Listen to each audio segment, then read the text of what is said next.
সময় লাগবে।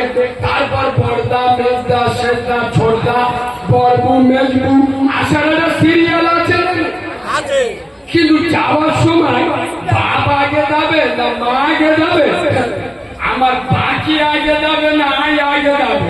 বাকি মানে বুঝলেন ওই হেভি বলে আমার দুটো ফেরত আসছিল বুঝতে পেরেছেন? দুটো দুধে এগিয়ে দেখে আমাদের থেকে খেবে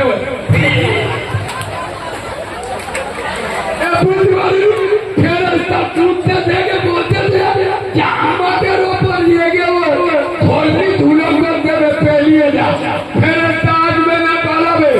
আর এই গাঁজা খোরেগা বুদ্ধি খোদার কসম চার দোকানে বসে বসে বলবে আমাদের ইমাম সাহেব কি জানে? আমি চ্যালেঞ্জ করছি, গাঁজা খাওয়া হারাম না যায় যদি ইমাম থেকে দিবারে 2 লাখ টাকা দেবে। এ সারা কত বড় মুক্তি খেলা বুঝতে পেরেছ? 22 বছর ইমামতি করে ইমাম যেটা জানে না ও সেটা জানে। আর কথা করে ক্রিটিক্যাল বুদ্ধি হয় না হয় না?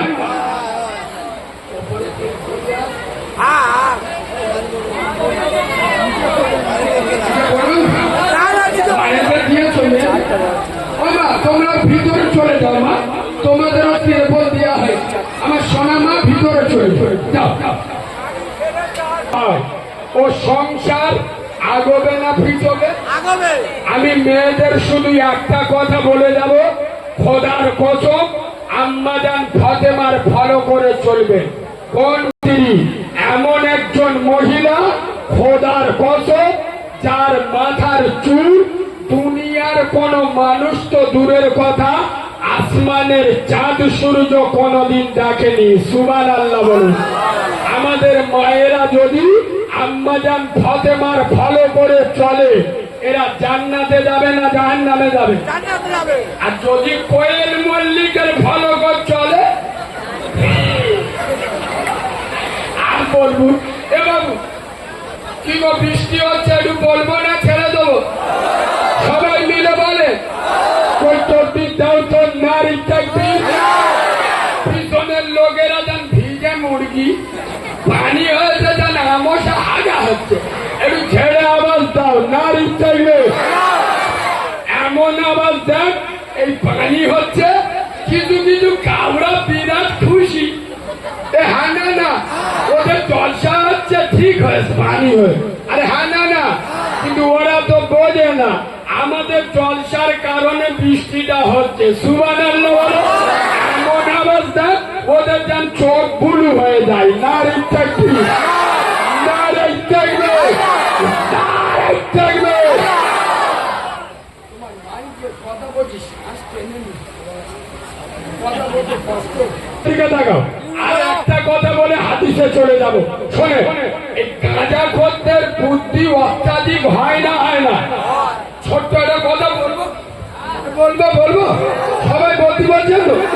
একটা চাচা আপনাদের গ্রামের সভাপতি, খুব ভালো মানুষ, আল্লাহ হায়াত দারাজ করুক, বলেন আল্লাহ আমিন। সব আগেকার মানুষ, এরা মরে গেলে আর পাওয়া যাবে? আল্লাহ এদের হায়াত দারাজ করুক। এইরকম একটা চাচা চার দোকানে 8-10টা জন ছেলেদের নিয়ে গায়ে মাথায় হাত বুলুচ্ছে। এবার বাম্মার ভাত দিবি, বাম্মার উপরে মোস্তানি দিসনে। বাপ মরে গেলে বাপ পাওয়া যায় না, মা মরে গেলে মা পাওয়া যায় না, বউ মরে গেলি বউ পাওয়া যায়।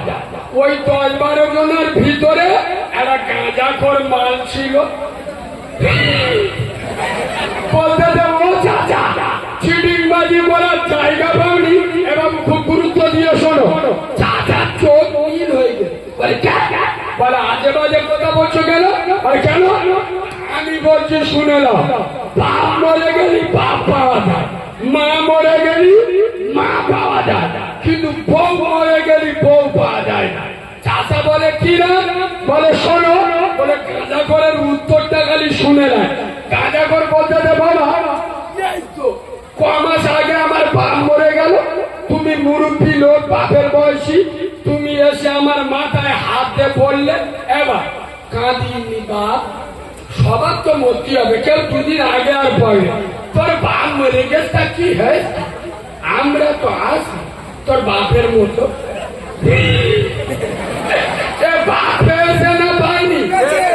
ও চাচা, তুমি আমার মাথায় হাতে বলো না বলুনি? চাচা চোখ গুলো হয়ে গেছে, বলে দাঁড়াও এখন বাকি আর। ও চাচা, এই তো কিছুদিন আগে আমার মা মরে গেল, গ্রামে বুড়ি বুড়ি মেয়েরা এসে আমার মাথায় হাত বুলিয়ে বললো এবার কাঁদিনি বাপ, তোর মা মরে গেছে কি হয়েছে, আমরা তো আসি তোর মার মতো। আরে হ্যাঁ না না, মা পেলো না পেলুনি? চাচা চোখ হলুদ হয়ে গেল, বলছে চাচা দাঁড়াও এখন তো মেন জিনিসটা বাকি। এই তো 3 দিন আগে আমার বউ মরে গেছে। বুঝতে পারে না, ধরতে পেরেছো? গাঁজা করবো চাচা, আরে বাপ মরে গেলি অনেক সময় বাপের ভাই চাচারা মামারা নানারা এসে মাথায় হাত বুলোই না, তোর বাপ মরে গেছে কি হচ্ছে, আমরা তো আসি তোর বাপের মতো। মা মরে গেলি চাচিরা মামিরা নানিরা এসে বলে না বলে না তোর মা মরে গেছে কি হচ্ছে, আমরা তো আসি মার মতো। আরে হ্যাঁ না না, গাঁজা করো ওটা বলতে। এই তো বাপ মরে গেল বাপ পেলু, মা মরে গেল মা পেলু। 3 দিন আগে আমার বউ মরে গেছে, কই গ্রামের কোন চারা চারা মেয়ে, গ্রামের কোন ডাগর ডাগর ভাবি কই তো এসে বললুনি ও ভাই তোমার বউ মরে গেছে তা কি হয়েছে। আমরা তো আছি আগে এরম বলে, কথা বলে না, গাঁজা কর মাল কোথায় মেরে বুঝতে পেরেছে, কথা বলে না। এই যুবক ছেলেরা, খোদার কসম আমিও তোমাদের মতো একটা যুবক, তোদের দুটো পায়ে ধরে বলে দাও হারাম থেকে বাঁচো, নেশা থেকে বাঁচো। খোদার কসম আজ মুসলিম যুবকেরা 3টে জিনিসে পিছিয়ে। কটা জিনিসে? নাম্বার 1 ব্যবসায় পিছিয়ে, নাম্বার 2 কাজ কারবারে পিছিয়ে, নাম্বার 3 এদের দেখবেন শিক্ষায় পিছিয়ে। একটা বাড়িতে 6 জন সদস্য, আমি নবীর মেম্বারে বসে বলছি 5টা এই মাল আছে না নেই? চলে বলুন 15,000 20,000, 5টা সদস্য, 4টে বড় ফোন। এক কাউরার বাচ্চা এত বড় মুনাফেক, একটা বাড়িতে 4টে বড় মোবাইল কিনতে পারে, বাচ্চার পড়াবে 200 টাকা মাইনে দিতে পারে না। নবী বলে গেলে যে জাতি শিক্ষা থেকে পিছিয়ে সে জাতি সবার থেকে পিছিয়ে। নবী বলে গেলে শিক্ষার জন্য যদি সুদূর চীন দেশে যেতে হয় তোমরা সুদূর চীন দেশে যেও। আজ মুসলমানরা শিক্ষায় পিছিয়ে আসে না নেই, আর মুসলিম যুবক 3টে জিনিসে এগিয়ে। কটা জিনিসই? 3টে। নাম্বার 1 যত দামি মাল সালাইয়াদের কাছে। হ্যাঁ না না, জরির কাজ করে সারাদিন, দর্জির কাজ করে পুঁদে করা পড়ে গেছে আল্লাহর কিনে বাপ। 250-300 টাকার 25,000 টাকার মোবাইল নিয়ে ঘুরছে। ঠিক বলছি না ভুল বলছি? এই যুবকেরা, আমি অহংকার করছি না, আরে এক রাতে 50,000 টাকা রোজগার করি, মনে করলি ওরম ফোন 4টে পকেটে রাখতে পারি। বাদরের বাচ্চা হিসাব করে চলো। আর কিছু কিছু মাল আছে দেখবেন, হুজুর এখন বসে আছে, এই শোনে কিছু কিছু মাল আছে আপনি গিয়ে বলবেন এ করিবে আমরা কিন্তু মসজিদি এই গরমের সময় চোখ নীল হয়ে যাচ্ছে, একটা হাই স্পিড পাকা দিবি বা 1,500 টাকা দাও, এই দেবেন না দিবি 1,500 টাকা দেবেন। ওর ঘুরিয়ে বলেন নামাজ পড়, ও কাওড়া বলবে আমার নানা কবরতে উঠে এসে পড়বে। ঠিক বলেছি না ভুল বলেছি? আর আমি রেগে যাই জলসা করতে করতে কেন জানেন? পশ্চিম বাংলায় কিছু কিছু মসজিদ কমিটি আছে পাক্কা হারাম, 1 নম্বরের মুনাফিক। কেন বলছি জানেন? এই বাবু, আচ্ছা মথুরাপুরের লোক, এখানে জামাতের কাজ হয়, জ্ঞানী মানুষ বুঝে উত্তর দাও। মসজিদে জাকাত ফেদরা টাকা দেওয়া চলে? কথা বলে না, চলে না। জাকাত ফেদরার টাকা মসজিদে চলে না। জাকাত ফেদরার টাকা যদি মসজিদে না চলে, সুদ করে টাকা কি করে চলে? আমি ঠিক বলেছি না ভুল বলেছি? জাকাত ফেদরার টাকা যদি মসজিদে না চলে, ও মার ভাত দেয় না, 20 ব্যাগ সিমেন্ট কিনে দিচ্ছে মসজিদি। পাক্কা চিটিং বাজের বাচ্চা, পাক্কা মুনাফিকের বাচ্চা। মসজিদে যদি আল্লাহর ঘরে জাকাত ফেদরার টাকা না চলে, ওর মতো বেনামাজির টাকা মসজিদে কি করে চলে? ওকে বলে আমার আল্লাহ থেকে তোর মায়া বেশি?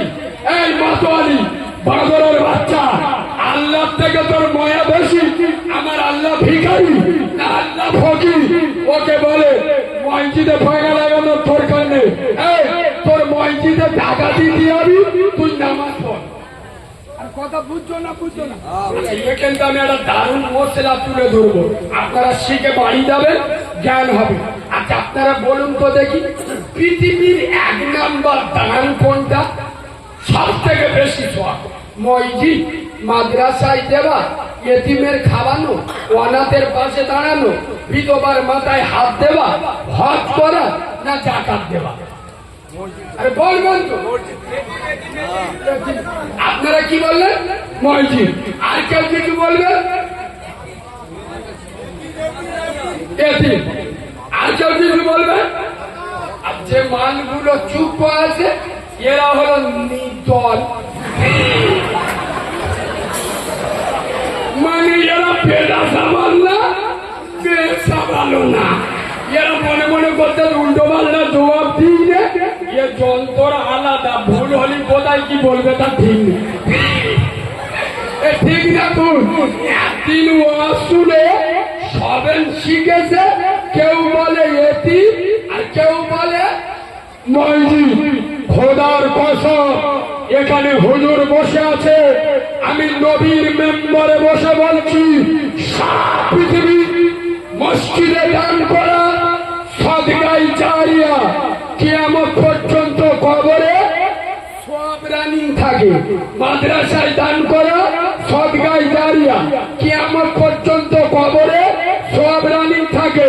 ইয়েতিমের খাওয়ানো বড় সওয়াব, অনাথের পাশে দাঁড়ানো বড় সওয়াব, মসজিদে দান করা বড় সওয়াব, মাদ্রাসায় দান করা বড় সওয়াব।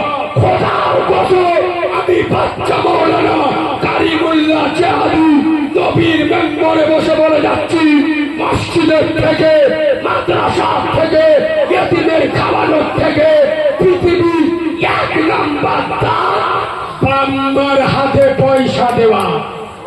সুবহানাল্লাহ। কোথায় গেল? খোদার কসম, 10 লাখ টাকা মসজিদে দাও আর 10 টাকা মায়ের হাতে দাও। 10 লাখ টাকা মসজিদে দেওয়ার থেকে 10 টাকা মায়ের হাতে দেওয়ার দাম বেশি। বললে তো রেগে যাবে।